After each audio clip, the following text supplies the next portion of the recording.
Kapag malakas ang chika, siguradong madidinig ka. Ang babae ay hindi kahinaan.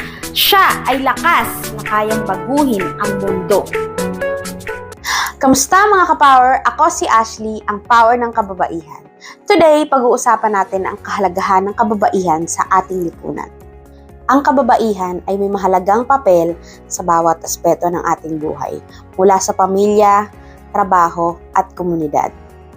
Ang kanilang lakas, talino at malasakit ay nagbibigay inspirasyon at pagbabago.